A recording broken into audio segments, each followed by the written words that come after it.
હાલો, જય શ્રી કૃષ્ણ। મારા કિચનમાં બધાનું હાર્દિક સ્વાગત છે। આજે આપણે લીલી મેથીની એકદમ હેલ્ધી એવી ટીકી આજે આપણે બનાવીશું। આજની મારી રેસીપી ગમે તો એક લાઈક અને એક સબસ્ક્રાઈબ જરૂરથી કરજો।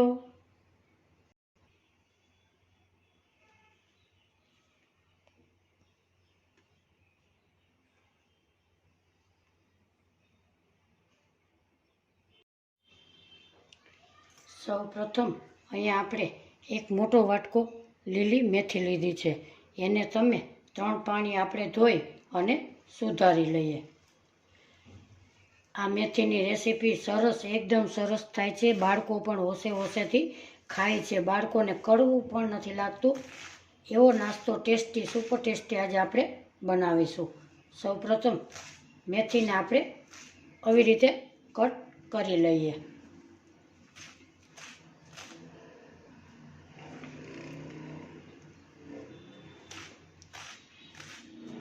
અહીંયા આપણી મેથી સરસ આપણે એકદમ સરસ સુધારી લીધેલી છે। આવી રીતે આપણે મેથીને કટ કરી લેશું। અહીંયા આપણે મેથી એકદમ સરસ સુધારી લીધી છે। એમાં આપણે એક હવે ડુંગળી લેશું। એને આવી રીતે ફોતરી કાઢી 2 ફાડા કરી આવી રીતે એને આવી રીતે કટ લગાવીશું। એટલે પતલી પતલી એની સાઈઝ થઈ જાય છે।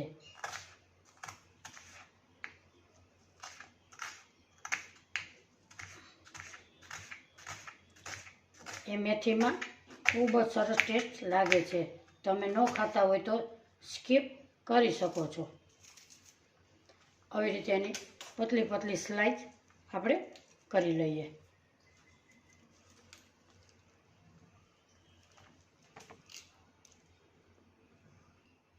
અહીંયા આપણે મેથી અને ડુંગળી સુધારી લીધા છે। એને આપણે એક બાઉલમાં લઈ લઈએ। આ નાસ્તો ખૂબ જ સરસ ટેસ્ટી એવો બને છે। હવે આપણે 1 કપ એને સાઈડમાં રાખી દઈએ અને પૌવાની આપણે 1 કપ પૌવા લીધા છે। એને આપણે એક બાઉલમાં મોટા બાઉલમાં લઈ અને એને આપણે 3 પાણીથી ધોઈ લઈએ।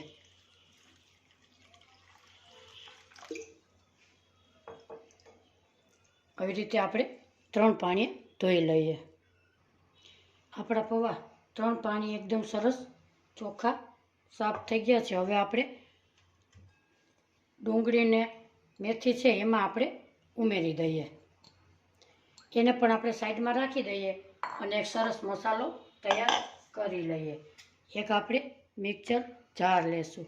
એમાં નાખીશું આદુનો ટુકડા, 1 લીલું મરચું, લસણ, ધાણા, વરિયાળી ને જીરું। એને આપણે અધકચરું એવું પીસી લઈએ।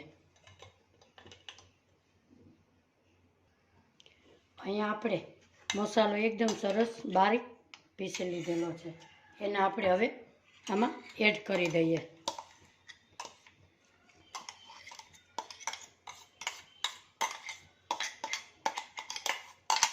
આવી રીતે બધું આપણે આમાં નાખી દઈશું।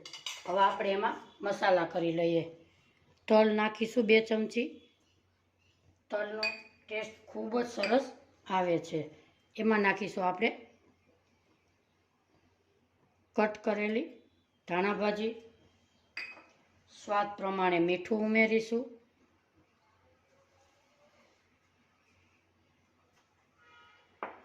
અડધી ચમચી હળદર પાવડર નાખીશું। 1 ચમચી ધાણા જીરું પાવડર નાખીશું। 1 ચમચી લાલ મરચું પાવડર નાખીશું। એમાં હવે આપણે 1 કપ ચણાનો લોટ લીધો છે। થોડો થોડો નાખતા જઈશું અને ઉમેરતા જઈશું।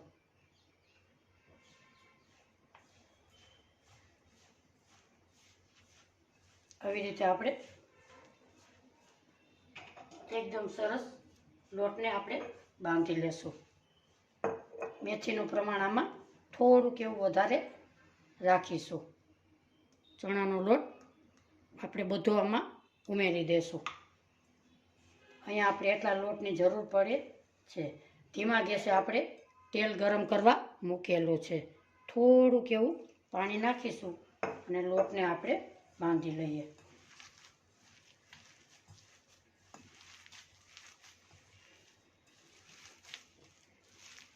એકદમ નરમ નથી રાખવાનો, રોટલીના લોટ જેવો આપણે એને બાંધી લેશું. આવી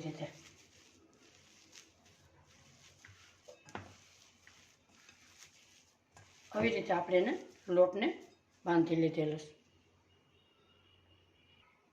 હવે આપણે ટીકીનો શેપ આપી દઈએ.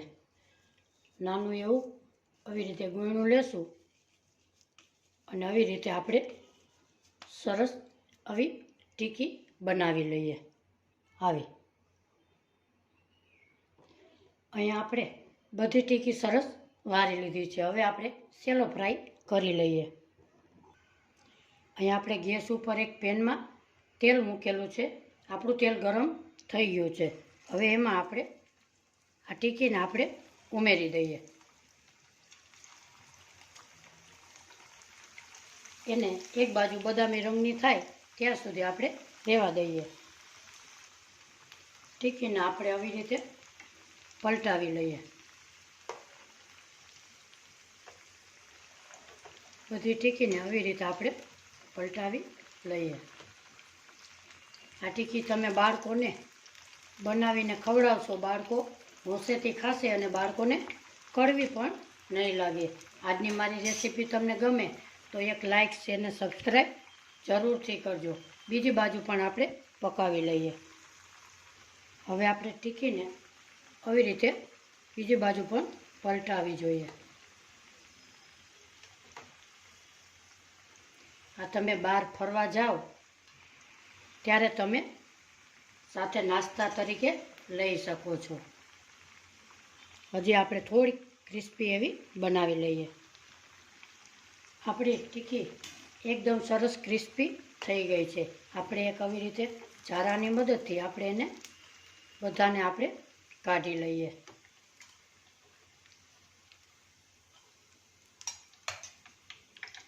અને બીજી પણ આવી રીતે ઉમેરી દઈએ.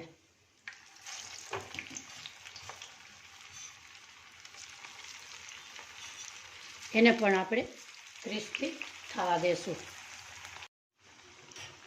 હવે આપણે આ ટીકીને પણ આપણે ચેન્જ કરી લઈએ.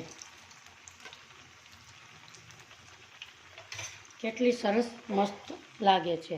બીજી બાજુ પણ આપણે કડક કરી લઈએ.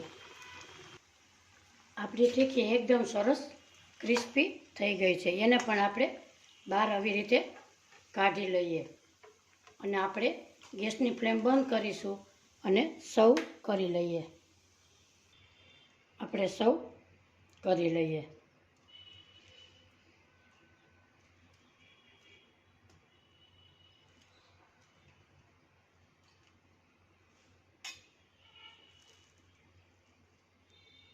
ખાવામાં ખૂબ જ સરસ હેલ્ધી એવી લીલી મેથીની ટીકીની આજની મારી રેસીપી ગમે તો એક લાઇક, શેર અને સબસ્ક્રાઈબ જરૂરથી કરજો. કોમેન્ટ બોક્સમાં જરૂરથી જણાવજો મેથીની ટીકી આજની તમને કેવી લાગી. ફરી મળીશું એક નવી રેસીપી સાથે. ત્યાં સુધી બધાને મારા જય શ્રી કૃષ્ણ.